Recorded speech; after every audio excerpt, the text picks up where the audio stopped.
A homeless veteran gets brutally tossed by police behind a grocery store, but when his military dog tags fall out during the attack, everything changes in an instant. What happens when the officers discover they just assaulted a decorated war hero who saved lives in Afghanistan? I never thought sleeping behind a grocery store would change my life forever. The cold concrete felt like ice against my back as I tried to find a comfortable spot next to the big green dumpster. My stomach growled loudly because I hadn't eaten anything real in 2 days. Just some old bread I found and half a sandwich someone threw away. The smell from the dumpster was terrible, but it was better than sleeping out in the open where people could see me. I pulled my old army jacket tighter around my chest. The jacket was torn in 3 places, but it still kept me a little warm. My backpack held everything I owned in this world. 1 change of clothes, a water bottle with a crack in it, and a small blanket that used to belong to my daughter Sarah. I closed my eyes and tried to forget about how hungry I was. That's when I heard the footsteps. Heavy boots walking slowly across the parking lot. My heart started beating fast because I knew those sounds. Police boots. I had heard them many times before when other officers told me to move along. "Sir, you can't sleep here." The voice was deep and serious. I opened my eyes and saw a tall police officer standing over me. His name tag said Martinez. He had his hand on his belt where all his police tools hung. His face looked angry, like he was already tired of dealing with people like me. I sat up slowly, trying not to make any quick moves. "Please, officer, I'm not bothering anyone. I just need one place to sleep tonight. I'll be gone before the store opens." My voice sounded weak and shaky. I hated how scared I sounded, but I couldn't help it. Officer Martinez shook his head. "That's what they all say. You need to move along right now. This is private property." He stepped closer to me, and I could smell his coffee breath. "How much have you been drinking tonight?" I looked down at the empty bottle next to my backpack. I had found it in someone's trash and drank what was left in it. The alcohol helped me forget about my problems for a little while, but now it was making everything worse. "Just a little bit, sir. I'm not causing any trouble." "Stand up," Martinez ordered. His voice got harder and meaner. "I need to see some identification." I tried to stand up, but my legs felt wobbly. The alcohol and being hungry for so long made it hard to balance. I grabbed onto the dumpster to steady myself, but I still stumbled a little bit. Officer Martinez saw this, and his whole body changed. He became more alert, like he thought I might be dangerous. "Sir, I need you to put your hands where I can see them," he said loudly. Now his hand was moving toward the weapons on his belt. I could see a black taser hanging there, and my stomach dropped. "Wait, please. I'm not going to hurt anyone. I'm just trying to find somewhere safe to sleep." I held up my hands to show him I wasn't holding anything dangerous. But my hands were shaking, and I could barely keep them steady. The officer's radio crackled to life. Another voice was asking him about his location. Martinez grabbed his radio and said, "I'm behind Pete's Grocery on 5th Street. I've got a potential situation here." My heart sank when I heard him say that. A potential situation meant he thought I was trouble. All I wanted was a quiet place to rest for one night. I hadn't bothered anyone or broken anything. I was just a tired, hungry man who needed help. "Look, officer, my name is James Thompson. I served in the military. I'm not a bad person." I reached toward my shirt, where my dog tags were hidden underneath. Those metal tags were the only proof I had left of who I used to be. But Martinez saw me reaching for something, and everything went wrong fast. "Don't move," he shouted. His hand went straight to his taser. "Keep your hands up." I froze, but it was too late. The fear in his eyes told me he had already made up his mind about what was going to happen next. In his mind, I wasn't a veteran who had served his country. I wasn't someone's father who was going through the worst time of his life. I was just another dangerous, homeless person who might hurt him. "Please don't do this," I whispered. "I have a daughter. Her name is Sarah." But Officer Martinez wasn't listening anymore. He was pulling out his taser, and I knew my life was about to change in the worst way possible. The electricity hit my body like lightning from the sky. Every muscle in my body squeezed tight at the same time, and I couldn't control anything. I fell backward hard, and my head smacked against the concrete with a loud crack. The pain was worse than anything I'd felt, even in the war. My whole body was shaking and jumping around like a fish out of water. I couldn't make it stop. The electricity kept flowing through the wires that were stuck to my chest, and Officer Martinez was holding down the button on his taser. I tried to scream, but only weird choking sounds came out of my mouth. "Stop resisting," Martinez yelled at me, but I wasn't resisting anything. I couldn't move the way I wanted to. My arms and legs were flying around, but not because I was trying to fight. The electricity was making my body do crazy things that I couldn't control. Through all the pain and shaking, I heard Martinez talking into his radio. "This is Officer Martinez requesting backup at Pete's Grocery. I have a vagrant who is resisting arrest. Subject has been tossed and is now on the ground." Vagrant. That word hit me almost as hard as the electricity. I wasn't a vagrant. I was a human being. I was a father. I was someone who had risked his life to save other people in Afghanistan. But lying there on the cold ground, shaking like a leaf, I felt like maybe he was right. Maybe that's all I was now. The taser finally stopped and my body went limp like a rag doll. I could barely breathe. Every part of me hurt, especially my head where it had hit the concrete. I could feel something warm and wet on the back of my head, and I knew it was blood. Martinez stood over me, breathing hard. He looked scared now, like maybe he realized he had used too much force. But he didn't say he was sorry. He just kept watching me like I might jump up and attack him, even though I could barely move my fingers. That's when it happened. When I fell, my old torn shirt had gotten twisted around. The dog tags that I always kept hidden under my clothes had fallen out. They were lying on the ground next to my face, catching the light from the street lamp above us. The metal was cold against my cheek. I tried to speak, to tell Martinez to look at the tags, but my voice wasn't working right. All that came out were weak whispers that he couldn't hear. The tags had my name on them, my military number, and my blood type. They also had the words that proved I wasn't just some troublemaker. They showed that I had served my country with honor. Martinez was too busy looking around for his backup to notice the tags lying right there in front of him. I could hear sirens getting closer, which meant more police officers were coming. I was scared about what would happen when they got there. Would they think I had attacked Martinez? Would they hurt me even more? My vision was getting blurry, but I could still see the dog tags. They seemed to glow in the streetlight. Those little pieces of metal held the story of who I really was. They knew about the missions I'd gone on, the friends I had saved, and the medals I had earned. But they couldn't talk. They couldn't tell Martinez that he had just hurt a man who had spent years protecting people just like him. The sirens were getting louder and louder. Red and blue lights started flashing against the brick wall of the grocery store. I closed my eyes and thought about Sarah, my little girl. She was probably at home doing her homework or watching TV, not knowing that her daddy was lying behind a dumpster, bleeding and broken. I wondered if she would ever find out what happened to me tonight. Would anyone tell her that her father had tried to be strong, even when he had nothing left? Or would she just think that I had disappeared because I didn't love her anymore? The first police car pulled into the parking lot, and I heard car doors slamming shut. New voices were talking to Martinez, asking him what had happened. I wanted to tell them my side of the story, but I was too weak to speak loud enough for them to hear me. As I lay there waiting to see what would happen next, a small breeze blew across the parking lot. It made the dog tags move slightly on the ground, and they caught the light again. Maybe, just maybe, someone would notice them before it was too late. The new police officer who arrived was completely different from Martinez. She moved quickly but carefully as she got out of her patrol car. Her name tag said Chun, and she had kind eyes that reminded me of my daughter Sarah. When she saw me lying on the ground, still shaking from the taser, her face changed to look worried instead of angry. "What happened here?" Officer Chun asked Martinez as she knelt down beside me. Her voice was softer than his, and she sounded like she actually cared about my answer. Martinez started explaining how he found me behind the dumpster and how I had been acting strange and dangerous. But Officer Chun wasn't really listening to Martinez anymore. She was looking at me closely, like she was trying to figure something out. Her flashlight beam moved slowly across the ground around my body. That's when the light hit the metal dog tags that were still lying next to my face on the concrete. "Martinez, wait," she said suddenly.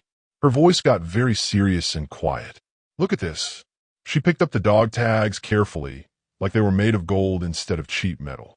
I watched her eyes move back and forth as she read what was written on them. Her mouth dropped open, and she looked shocked. Then she looked back at me, then at the tags again, like she couldn't believe what she was seeing. Thompson, James R., she read out loud. Her voice was shaking a little bit. United States Army. Purple Heart recipient. She paused and looked at Martinez, whose face had gone completely white. Afghanistan, 2019. Martinez stepped backward like someone had pushed him. What? No, that can't be right. He's just a homeless guy. He was drunk and acting crazy. But even as he said it, I could tell he was starting to realize he had made a terrible mistake. Officer Chin kept reading from my dog tags. Bronze Star, Purple Heart, Combat Infantry Badge. Each word she said made Martinez look more sick to his stomach. Martinez, do you know what these medals mean? I tried to sit up a little bit, even though my whole body still felt like jelly. 2 tours, I whispered, my voice barely loud enough for them to hear. Saved 12 men in Kandahar province. The words came out weak and scratchy, but they were true. Those were some of the most important words I had ever spoken because they were about the best thing I had ever done in my life. Even though I was lying on the ground behind a grocery store, covered in dirt and blood, those words reminded me that I used to be someone important. Officer Chin's eyes got wide, and she quickly pulled out her phone. Her fingers moved fast across the screen like she was looking something up. James Thompson, Army Ranger, Afghanistan veteran, she read from her phone. Awarded the Bronze Star for saving the lives of 12 soldiers during an enemy attack in Kandahar province. Martinez sat down hard on the concrete like his legs had stopped working. He put his head in his hands and made a sound like he was going to cry. Oh God, he whispered. What have I done? What have I done? Officer Chun was still reading from her phone, and her voice kept getting more amazed. Carried wounded soldiers to safety under heavy gunfire.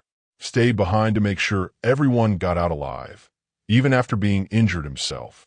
She looked at me with respect in her eyes, something I hadn't seen from anyone in months and months. Sir, she said to me, and the way she said sir was completely different from how Martinez had said it earlier. When Martinez said it, it sounded mean and sarcastic. When Officer Chun said it, it sounded like she really meant it. Sir, I am so sorry this happened to you. I could see Martinez getting more upset by the second. He kept looking at me, then at his taser, then back at me. I tossed a war hero, he said quietly, like he was talking to himself.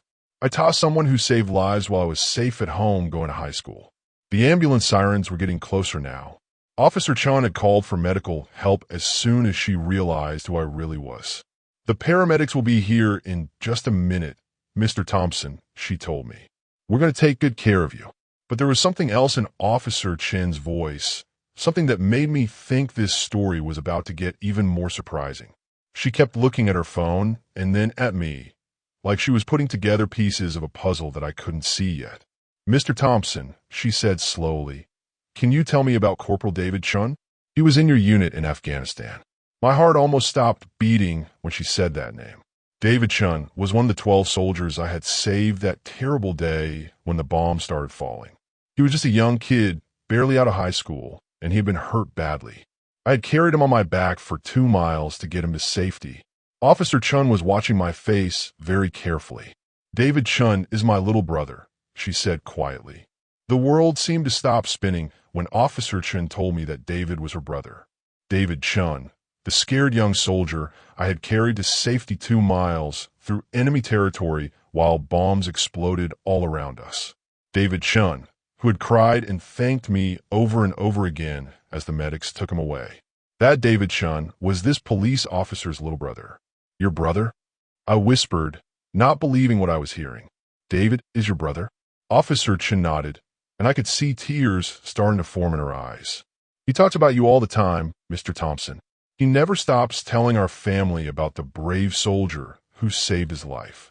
He says you're the reason he got to come home and meet his new baby daughter. My heart felt like it was breaking and healing at the same time. All these months of being homeless and feeling like nobody cared about me. And here was proof that what I did in Afghanistan really mattered. David was alive because of me. He had a family now because I had been strong enough to carry him when he couldn't walk. He has a daughter? I asked, and my voice was full of wonder. In my mind, David was still that scared 18-year-old kid who had been crying in pain. But Officer Chun was telling me he had grown up and become a father. Her name is Emma, Officer Chun said with a smile. She just turned 2 years old last month. David tells her bedtime stories about the hero soldier who saved her daddy's life. She paused and looked right in my eyes. He tells her stories about you, Mr. Thompson. Martinez was still sitting on the ground with his head in his hands. I could hear him saying, "I'm sorry," over and over again, but the words seemed too small for what had happened. How do you apologize for attacking someone who risked his life to save others? The ambulance finally arrived, and 2 paramedics jumped out with their medical equipment. But Officer Chin told them to wait for just a minute. She had pulled out her phone again and was making a call. "David, it's your sister Lisa," she said into the phone. Her voice was excited and sad at the same time. "You're not going to believe this, but I just met your hero, James Thompson. He's here with me right now." I couldn't hear what David was saying on the other end of the phone, but I could tell he was talking fast and loud. Officer Chin kept saying, "Yes, really," and "I know, I can't believe it either." After a few minutes, Officer Chun held the phone out to me. "He wants to talk to you, Mr. Thompson." My hands were still shaking as I took the phone. "David," I said quietly. "Sergeant Thompson." The voice on the phone was deeper than I remembered, but I could still hear that young soldier in it. "I can't believe it's really you. I've been looking for you for so long." "You were looking for me?" I asked. Nobody had been looking for me. My own family had given up on me months ago. "Of course I was looking for you," David said, and his voice was full of emotion. "You saved my life. You carried me when I couldn't walk. You stayed with me when I was scared. You're the reason I got to come home and hold my daughter." Tears were running down my face now, but they were different from the tears I had cried in the past months. These weren't tears of sadness and loneliness. These were tears of hope, of remembering that I used to be someone good and strong. The paramedics were getting impatient, but Officer Chun told them to give us a few more minutes. Martinez had finally stood up and was walking back and forth, still looking sick about what he had done. "David," I said into the phone, "things have been really hard for me since I came home. I lost my job, and I lost my house, and—" My voice broke because it was hard to admit how far I had fallen. "I know," David said gently. "My sister just told me what happened tonight. But listen to me, Sergeant Thompson. You're still my hero. You're still the man who saved 12 lives. Nothing can change that." Officer Chun took the phone back and talked to her brother for another minute. When she hung up, she looked at me with determination in her eyes. "Mr. Thompson, my brother wants to help you. Our whole family wants to help you. You don't have to be alone anymore." The paramedics finally came over and started checking my injuries. My head was still bleeding from where I had hit the concrete, and my body ached from the taser. But for the first time in months, I felt like maybe everything was going to be okay. As they put me on the stretcher to take me to the hospital, I looked back at Martinez. He was standing by his police car, looking like the saddest person in the world. I realized that this night had changed his life just as much as it had changed mine, but in a completely different way. The hospital smelled like cleaning chemicals and sadness, but I had never been so happy to be anywhere in my entire life. Dr. Williams was a gentle woman with gray hair who reminded me of my grandmother. She cleaned the cut on my head very carefully and put 6 stitches in it to help it heal properly. "You're going to have a headache for a few days," Dr. Williams told me as she wrapped a white bandage around my head. "But you're lucky. Head injuries can be much worse than this." She looked at the burns on my chest where the taser had hit me. "These will heal in about a week if you keep them clean." What she didn't know was that my body would heal much faster than my heart. For months, I'd felt like I was invisible, like nobody cared if I lived or died. But tonight, everything had changed. Officer Chun had stayed at the hospital even though her shift was over. She sat in the chair next to my bed and kept making phone calls to people who wanted to help me. "My brother David is driving here right now," she told me after hanging up her phone. "He should be here in about 2 hours. He's been so excited since we talked that he can't sit still." She smiled at me. "He's bringing pictures of his daughter Emma to show you." The thought of seeing David again made me feel nervous and happy at the same time. The last time I saw him, he was lying on a stretcher with blood on his uniform, crying from pain and fear. Now Officer Chun was telling me he was a father with a good job and a happy life. It seemed impossible that so much time had passed. Officer Chun, I said quietly, can I ask you something? Please call me Lisa, she said. And yes, you can ask me anything. Why does your brother talk about me so much? I was just doing my job that day. Any soldier would have done the same thing. Lisa shook her head firmly. No, Mr. Thompson, not every soldier would have done what you did. David was hurt badly, and there were enemies shooting at you from all directions. You could have left him behind and saved yourself. But you didn't. She pulled out her phone and showed me a picture. It was David in his military uniform, standing next to a pretty woman with dark hair and a little girl with pigtails. All three of them were smiling so big that it made my heart feel warm. That's David with his wife Maria and little Emma, Lisa explained. They wouldn't exist as a family if you hadn't been brave that day. Emma wouldn't have her daddy, and Maria wouldn't have her husband. I stared at the picture for a long time. David looked so different from the scared young soldier I remembered. He looked strong and confident and happy. His little girl was beautiful, with big brown eyes just like his. He got married 2 years ago, Lisa continued. Maria is a teacher at the elementary school in their town. They have a little house with a garden where Emma likes to play with her toy trucks. Toy trucks.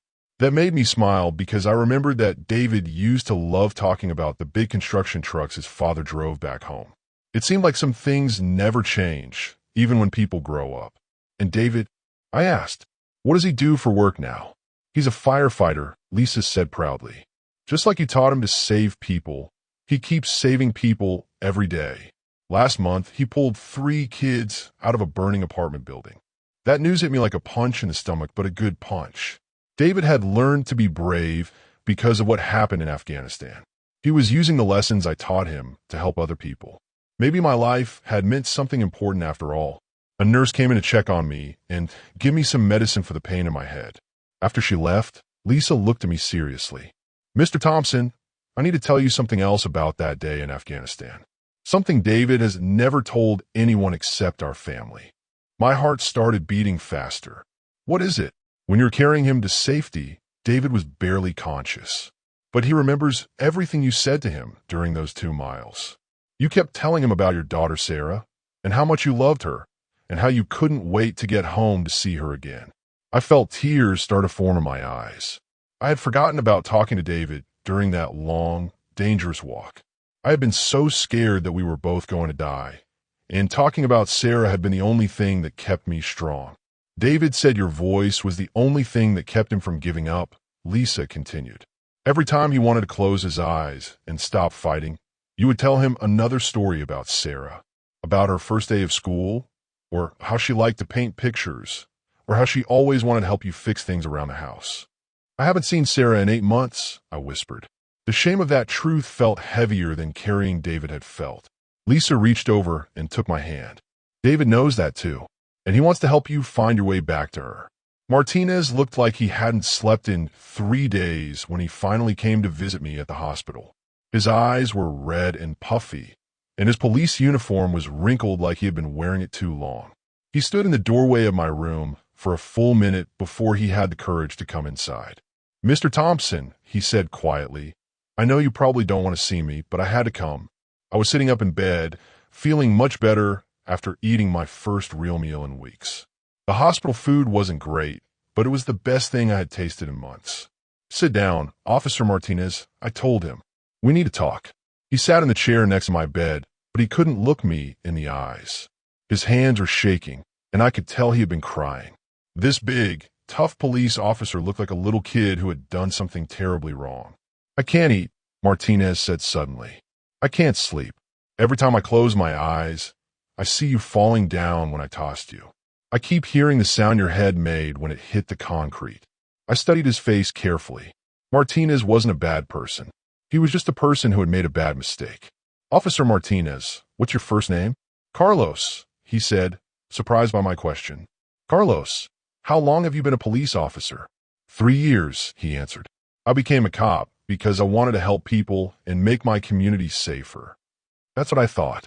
Carlos was young and inexperienced, and he had been scared. When people are scared, they sometimes make choices they wish they could take back. Carlos, I need to tell you something important, I said. I don't hate you for what you did. His head snapped up, and he looked at me with shock. How can you not hate me? I treated you like garbage. I hurt you when you needed help. Because hating you won't change anything, I explained. And because I understand what it's like to make mistakes that haunt you. Carlos was quiet for a moment, thinking about what I had said. But you're a hero. You save people's lives. I just hurt people. Carlos, do you know why I was homeless behind that grocery store? He shook his head. Because I came home from the war with problems in my head that I didn't know how to fix. I started drinking too much. I got angry at my family. I lost my job because I couldn't focus. I lost my house because I couldn't pay the bills. I lost my daughter because I was too proud to ask for help. Carlos listened carefully to every word I said. The point is, I continued, we all make mistakes. The difference is what we do after we make them. I've been thinking about quitting the police force, Carlos admitted. My partner Rodriguez thinks I should.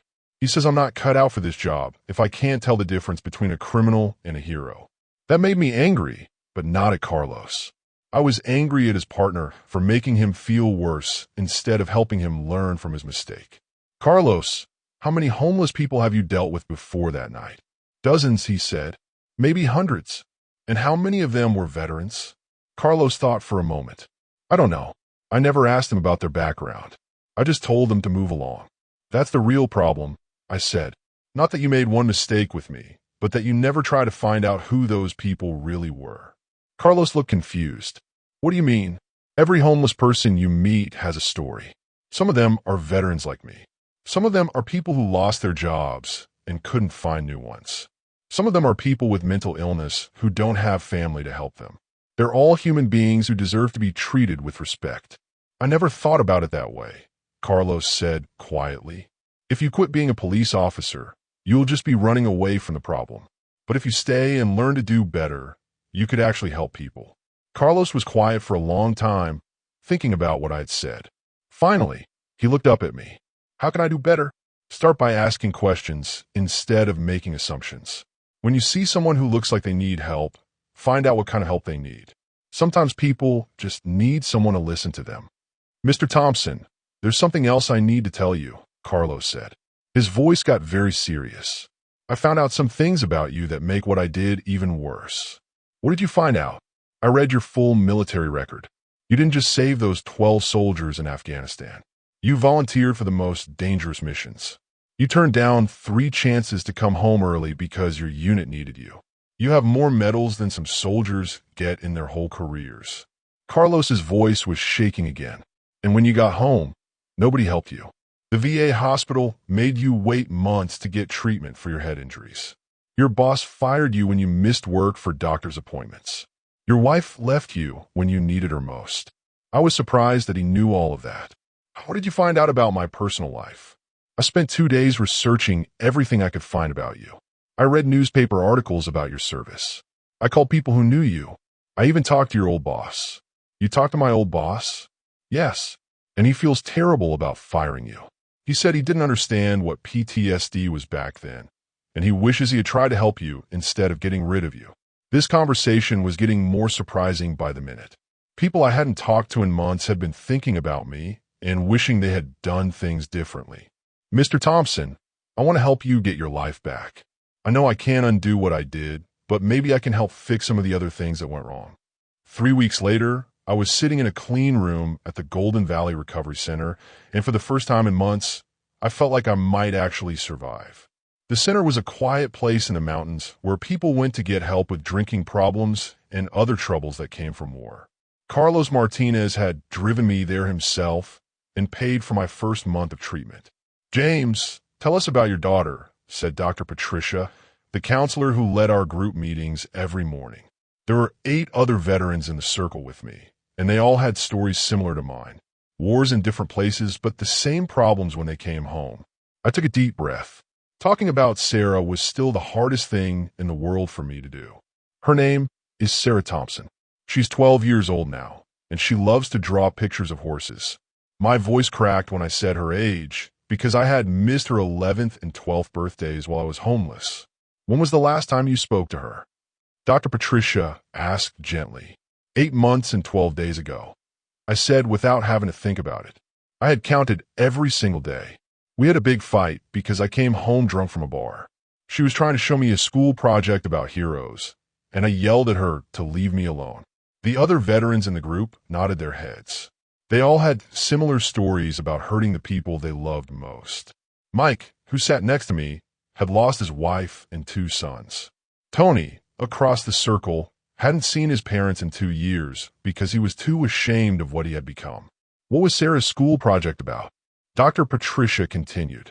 She had to write about someone she thought was a hero, I said, and tears started forming in my eyes. She wrote about me.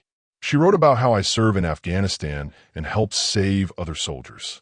She was so excited to show it to me. I paused and wiped my eyes with my sleeve. But when she showed me the paper, all I could think about was how disappointed she would be if she knew what I had become. So I told her to stop bothering me with school stuff. And how do you think Sarah felt when you said that? Dr. Patricia asked. Like her hero had just broken her heart. I whispered. The room was very quiet for a moment. Then Mike spoke up. James, my kids used to look at me the same way Sarah looked at you. Like I was the strongest, bravest person in the world. I thought I had lost that forever. What happened? I asked. I got help, just like you're doing now. It took time, but I learned how to be the father they needed again. Last week, my youngest son told me he was proud of me. That gave me hope, but it also scared me. What if Sarah doesn't want to see me? What if she's forgotten about me? Or what if she's angry that I disappeared? Dr. Patricia leaned forward in her chair. James, there's something I need to tell you about Sarah. Officer Martinez has been in contact with your ex-wife, Linda. My heart almost stopped. He's been talking to Linda? What did he tell her? He told her about what happened the night he met you. He told her about your military record and about how you've been getting help. Linda has been waiting for you to get better so she could tell Sarah that you're okay. I couldn't believe what I was hearing. Linda had been waiting for me? Linda, who had filed for divorce and taken Sarah away because she said I was dangerous when I drank too much. Linda wants to see you, Dr. Patricia continued. She wants to bring Sarah to visit you here at the center next weekend. The room started spinning around me. I grabbed the arms of my chair to steady myself. She wants to bring Sarah here to see me like this. James, you're not the same person you were 8 months ago, Dr. Patricia said firmly. You've been sober for 3 weeks. You've been going to counseling every day. You've been taking your medicine for the nightmares and anxiety. Sarah won't be seeing the angry, drunk man who yelled at her. She'll be seeing her father who is working hard to get better. Tony spoke up from across the circle. James, my daughter was only 6 when I left. I was so ashamed that I stayed away for 2 years. When I finally got the courage to see her again, you know what she said to me? I shook my head. She said, Daddy, I missed you so much. I was worried you were hurt somewhere and couldn't come home. Kids don't stop loving their parents just because their parents have problems.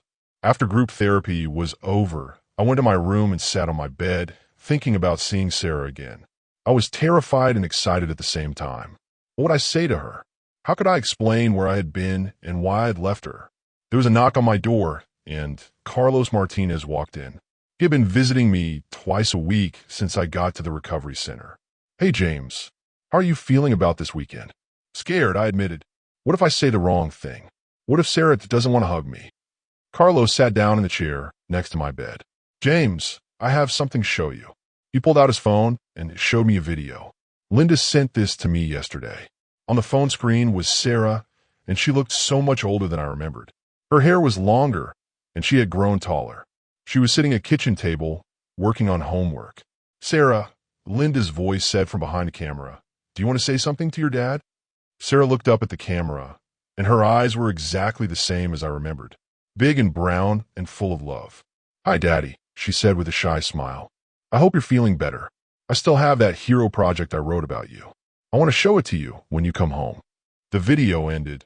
I was crying so hard I could barely breathe. Sarah still wanted to see me. She still thought of me as her hero, even after everything that had happened. She loves you, James, Carlos said quietly. She never stopped loving you. 6 months after that terrible night behind the grocery store, I stood in front of the mirror in my new apartment, adjusting my military dress uniform. The medals on my chest felt heavier than they used to, but in a good way. They reminded me of who I really was and what I had accomplished, not just the mistakes I had made. Today was Veterans Day, and I had been invited to speak at the police station ceremony about second chances and the importance of helping veterans who were struggling. Chief Williams had asked me personally after hearing about everything that had happened with Carlos Martinez. Sarah knocked on my bedroom door. "Dad, are you ready? We don't want to be late." "Coming, sweetheart," I called back. Having Sarah call me Dad again was still the most beautiful sound in the world. She had been living with me for 3 months now, after Linda and I worked out a new custody arrangement. Linda had been incredibly understanding and supportive of my recovery. Sarah was wearing her best dress and had brushed her hair until it shined. She looked so grown up and beautiful that it took my breath away. "You look very handsome in your uniform, Dad," she said with a big smile. "Thank you, Princess. You look pretty beautiful yourself." We drove to the police station together, talking about her school day and her latest art project. Sarah was still obsessed with drawing horses, and she had gotten much better at it while I was getting help at the recovery center.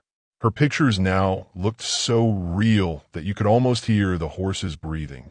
When we arrived at the police station, there was a big crowd of people gathered in the main room. Police officers, firefighters, city officials, and lots of veterans with their families. I saw Carlos Martinez standing near the front with his partner Rodriguez, who had become much more supportive after seeing how hard Carlos was working to become a better officer. Officer Lisa Chan was there too, and she had brought her brother David and his family. When David saw me, his face lit up with joy. He looked exactly like he had in the pictures Lisa had shown me, but seeing him in person was different. He was strong and healthy and happy, and knowing that I had played a part in making that possible filled my heart with pride. "Sergeant Thompson," David called out as he walked over to me. Little Emma was riding on his shoulders, and she had the same beautiful brown eyes as her father. "David," I said, and we hugged like the brothers we had become during that terrible day in Afghanistan. "And this must be Emma." Emma was shy at first, but when David told her I was the soldier he always told stories about, she perked up. "Are you the one who carried my daddy?" she asked in her tiny voice. "Yes, I am," I told her. "Your daddy was very brave, and I was proud to help him." Sarah was fascinated by Emma and immediately started playing with her while the adults talked. Watching my daughter be kind and gentle with the little girl made me realize how much she had grown while I was gone and how proud I was of the person she was becoming. Chief Williams called everyone to attention and introduced me as the guest speaker. As I walked to the front of the room, I felt nervous but confident. I had practiced my speech many times, but I also knew that the most important parts would come from my heart. 6 months ago, I was homeless and hopeless. I was sleeping behind a grocery store when Officer Martinez found me. What happened next changed both of our lives forever. I could see Carlos in the crowd, standing straight and proud in his uniform. Over the past 6 months, he had become one of the best officers in the department. He now volunteered at the homeless shelter every weekend and had helped 12 other veterans get into treatment programs. Officer Martinez made a mistake that night, I continued. But what he did after that mistake is what defines him as a person and as a police officer. He didn't just apologize and forget about me. He researched my background. He helped me get treatment, and he has become one of my closest friends. I talked about the importance of seeing homeless people as human beings with stories and histories. I talked about how many veterans struggle when they come home from war and how little kindness and understanding can save lives. My daughter, Sarah, wrote a school report about heroes, I said, looking at her in the crowd. She wrote about me, even when I didn't feel like a hero anymore. Today, I want to tell her that she's my hero. She never stopped believing in me, even when I had stopped believing in myself. When I finished my speech, something beautiful happened. Carlos Martinez stood up first, his face filled with respect and gratitude. Then every police officer in the room stood up, then the firefighters, then all the veterans and their families. Everyone was standing and clapping, but more importantly, they were saluting me. The sight of all those people showing me respect was overwhelming, but the most meaningful moment came when I stepped down from the podium. Carlos walked over to me, and instead of shaking my hand, he gave me a perfect military salute. "Thank you for saving my life, Sergeant Thompson," he said, and I knew exactly what he meant. That night behind the grocery store had saved both of us in different ways. I saluted him back. "Thank you for saving mine, Officer Martinez." Sarah ran over and hugged me tight. "I'm so proud of you, Dad," she whispered in my ear. As we left the police station that day, I realized that sometimes the worst moments in our lives can lead to the most beautiful endings. I had lost everything and found myself again. I had been broken and been made whole. Most importantly, I had learned that no matter how far we fall, there's always a chance to get back up and become the person we're meant to be.